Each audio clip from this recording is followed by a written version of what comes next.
نہیں میں صبح اٹھوں گا اور اپنی اس نماز کو مکمل کروں گا. آپ نے جب تک وطر روکی ہوئی ہے آپ کی نماز وہ جو ہے پورے دن کی عبادت جو ہے وہ کلوز نہیں ہوئی ہے. وطر جو ہے آپ کے پورے دنوں کی عبادت کا کلوزر ہے. تو آپ کی آخری رکعت جو ہونی چاہیے وہ وطر ہونی چاہیے. اب یہ اگر ہمیں عموماً ہم کیا کرتے ہیں چونکہ ہم تہجد میں نہیں اٹھتے اس وجہ سے ہم عموماً یہ کرتے ہیں کہ ہم عشاء کی نماز ایک سلام میں 1 رکعت 3 رکعت 5 رکعت 7 رکعت 9 رکعت یہ اللہ کے نبی صلی اللہ علیہ وسلم نے پڑھی. چونکہ وطر کے معنی ہے طاق.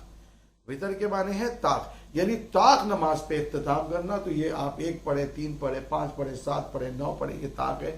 اس طریقے سے آپ اختتام پڑھے. اور یہ اللہ کے نبی صلی اللہ علیہ وسلم کی سنت سے یہ ساری جو ہے وضاحت ہے کہ اللہ کے نبی صلی اللہ علیہ وسلم نے 1 3 5 7 9 یہ وطر نمازیں پڑھی ہیں. اور اپنی آخری رکعت میں اللہ کے نبی صلی اللہ علیہ وسلم کچھ دعا فرماتے تھے. وہ جو دعا فرماتے ہیں وہ دعائے قنوت ہے جو ہمیں سکھائی گئی ہے. تو اب ہم پوری دن کی عبادت کا کلوجر دے رہے ہیں اللہ کے سامنے, چاہے ہم عشاء کی نماز میں دیں چاہے ہم تہجد میں فجر سے پہلے دیں. تو یہ کلوجر ہے. تو اس میں دیکھیں کہ اس کلوجر میں ہم کیا کہہ رہے ہیں اللہ سے, یعنی اللہ سے بڑے وعدے وعید کر رہے ہیں اور بڑی اس کے سامنے اپنی عاجزی اور انکساری پیش. آیتوں کے جو میں ترجمہ کر رہا ہوں اس کے حساب سے دیکھتے جائے گا کہ ہم اللہ سے اتنا بڑا وعدہ اور اتنی بڑی جو ہے وہ عہد و پیمان کرتے ہیں. یہ دعائے قنوت ایک عہد ہے, ایک پیمان ہے جو اللہ سے ہم کرتے ہیں. اور اس عہد و پیمان کے بعد ہماری زندگی کس جگہ پر ہوتی ہے. تو میں نے آپ سے کہا کہ ہم وہاں پہ کہہ رہے ہو اللہم انا نستعینک, اللہ ہم تیری عبادت کرتے ہیں, ونستغفرک, اور ہم تجھ سے اپنی مغفرت طلب کرتے ہیں, معافی مانگتے ہیں, ونؤمن بک, اور ایمان لاتے ہیں, ونتوکل علیک, اور تجھ پر بھروسہ کرتے ہیں. کسی پہ بھروسہ نہیں, اگر مجھے بھروسہ ہے تو تیری ذات پر ہے.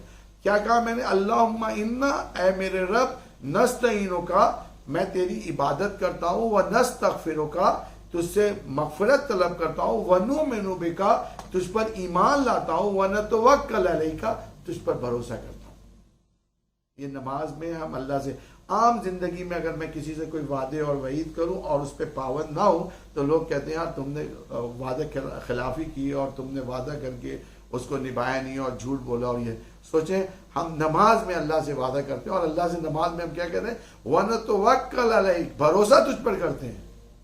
کتنی بڑی بات ہم کہتے ہیں اللہ سے کہ ہم تجھ پہ بھروسہ کرتے ہیں, لیکن ہم ان کے سب کے در کھٹکھٹاتے ہیں, سب سے امید لگاتے ہیں, سب سے وابستگی کرتے ہیں. سورسز ذرائع الگ ہیں, بھروسہ اللہ کی ذات پہ ہونا چاہیے. یعنی اگر میں بیمار ہوں, میں میڈیسن لے رہا ہوں تو میڈیسن میرا ایک ذریعہ ہے علاج کا, لیکن اس بات پہ ایمان نہیں ہونا چاہیے کہ پیناڈول جو ہے وہ مجھے صحت دے دے گی. ایمان اس بات پہ ہونا چاہیے کہ وَإِذَا مَرِضْتُ فَهُوَ يَشْفِينِ, اور جب میں بیمار پڑتا ہوں تو اللہ مجھے شفا دیتا ہے. ایمان یہ ہونا چاہیے. لہٰذا میں اللہ سے کہہ رہا ہوں کہ میں تیری عبادت کرتا ہوں, تجھ سے معافی مانگتا ہوں, مغفرت طلب کرتا ہوں, تجھ پر ایمان لاتا ہوں, وَنُؤْمِنُ بِكَ وَنَتَوَكَّلْ عَلَيْكَ, اور تجھ پر بھروسہ کرتا ہوں. تو واقعی مجھے یہ الفاظ اسی اعتماد سے اپنی نماز میں ادا بھی کرنا چاہیے اور ساری زندگی اس پہ قائم بھی رہنا چاہیے کہ وَنَتَوَكَّلْ عَلَيْكَ, کہ اللہ پہ میں توکل کرتا ہوں. وَنُثْنِي عَلَيْكَ الْخَيْرَ, کہ ہم تیری اچھی تعریف کرتے ہیں, بہترین تعریف کرتے ہیں اور تیری تمام بہتر ناموں سے تجھے یاد کرتے ہیں. وَنَتَوَكَّلْ, توکل اردو کا لفظ ہے, وَنَتَوَكَّلْ عَلَيْكَ وَنُثْنِي عَلَيْكَ الْخَيْرَ, تیری خیر کیا ہوتا ہے, بھلائی کو کہتے ہیں, اچھائی کو کہتے ہیں, بہترین کو کہتے ہیں. تو وَنُثْنِي عَلَيْكَ الْخَيْرَ, تیرا بہترین نام دیتے ہیں, تجھے بہترین نام سے یاد کرتے ہیں. اور وَنَشْكُرُكَ, شکر سے آیا ہے, نشک شکر سے آیا, وَنَشْكُرُكَ وَلَا نَغْفُرُكَ, یعنی کہ میں تیرا شکر ادا کرتا ہوں اور تیری ناشکری نہیں کرتا. پھر یہاں پہ میں ٹھہروں گا اور پھر وضاحت کروں گا کہ نماز میں ہم اللہ سے یہ کہہ رہے ہیں کہ میں تیرا شکر ادا کرتا ہوں, تیری ناشکری نہیں کرتا.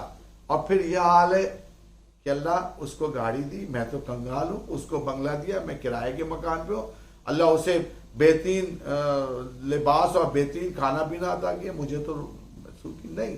یہ پھر شکر نہیں ہے, یہ پھر بات نہیں ہے کہ اگر آپ اس کے اسم کے شکوے بھی رکھیں, اللہ وہ تو اتنا صحت مند, میں اتنا کمزور, اللہ وہ اتنا مضبوط, میں اتنا, یہ پھر شکر نہیں ہے. شکر یہ ہے کہ راضی برضا, جیسے اللہ چاہ رہا ہے مجھے رکھ رہا ہے اور جیسے وہ رکھ رہا ہے اس پہ میں خوش ہوں. تو راضی بر رضا یہ جو ہے شکر ہے. تو ہم نماز میں کہہ رہے ہیں کہ ہم تیری شکر ادا کرتے ہیں, تیری ناشکری نہیں کرتے. تو شکر یہ ہے کہ جو کچھ ملا بہتر ہے, تو نے مجھے ایک وقت کی روٹی دی تو بھی بہتر ہے, اس لیے کہ بہت سے لوگ ایسے ہیں جن کو ایک وقت کی روٹی میسر نہیں ہے. آپ یقین کیجئے کہ اگر آپ کے پاکٹ میں 10 روپے آئے تو آپ لاکھوں سے بہتر ہیں, چونکہ لاکھوں لوگ ایسے جن کے پاکٹ میں اس وقت 10 روپیہ نہیں ہے. تو ہم اللہ سے کہتے ہیں کہ وَنَشْكُرُكَ, تیرا شکر ادا کرتے ہیں, وَلَا نَغْفِرُكَ, اور تیری ناشکری نہیں کرتے. تو لہٰذا ہمیں اس بات پہ قائم بھی رہنا چاہیے کہ آپ اپنے رب سے کیا وعدہ کر رہے ہیں. آپ کہہ رہے ہیں وَنَخْلَوْ نَتْرُكْ مَنْ يَفْجُرُكْ, باراللہ میں ہر اس شخص کو ٹھکراتا ہوں جو آپ کا نافرمان ہے. کبھی ہم نے غور کیا ہے دعائے قنوت میں ہم اللہ سے کس قسم کے وعدے کرتے ہیں, کس قسم کی اس سے اعتراف کرتے ہیں. وَنَخْلَوْ نَتْرُكْ مَنْ يَفْجُرُكْ, اللہ میں ہر اس شخص سے اپنے تعلق کو توڑتا ہوں جو تیرا نافرمان ہے. اور پھر نماز پڑھنے کے بعد ہی یہ سارے تعلقات میرے انہی سے جڑ جاتے ہیں جو اللہ کے نافرمان ہیں. اور اللہ سے نماز میں کہہ کر آتے ہیں وَنَخْلَوْ نَتْرُكْ مَنْ يَفْجُرُكْ, ہر اس شخص سے تعلق کو توڑتا ہوں جو تیرا نافرمان ہے. تو یہ وعدے, یہ عہد و پیمان جو ہم نماز کی صورت میں اللہ سے کر رہے ہیں. لہٰذا ہمیں اس بات کا خیال رکھنا چاہیے کہ مجھے ہر صورت میں اللہ کے نافرمان لوگوں سے دور رہنا چاہیے, یا ان سے دوستی اتنی جتنی ضرورت ہے, چاہے وہ ہماری اولاد کیوں نہ ہو. جب تک وہ اپنی صحیح ڈگر پر نہیں آ جائے, میرا اس سے رویہ وہ نہیں ہونا چاہیے جو ایک باپ اور بیٹے کے درمیان ہوتا ہے, چونکہ اصل رشتہ تو ہے.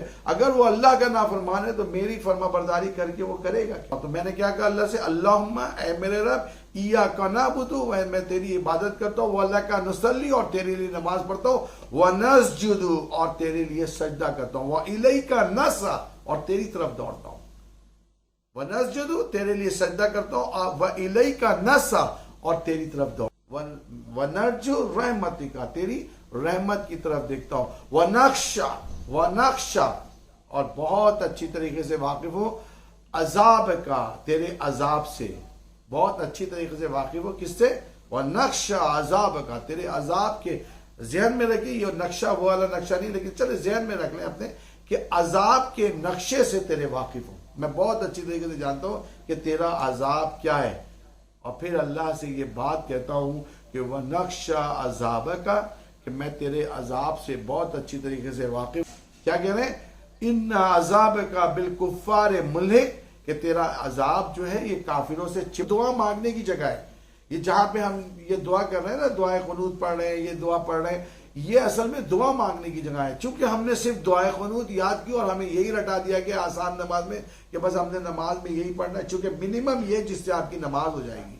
تو لہٰذا ہم اس پہ, یہ تو دعا مانگنے کی جگہ. آپ دیکھیں نا حرم میں, آپ دیکھتے ہیں کہ اس مقام پہ کتنی لمبی لمبی دعائیں کی. تو کبھی یہ کوشش کریں کہ وطر کی نماز میں سکون سے کھڑے ہو جائیں اور سکون سے نماز پڑھیں, اور جتنی بھی عربی میں دعائیں آپ کو یاد ہیں آپ اس جگہ پر مانگیں.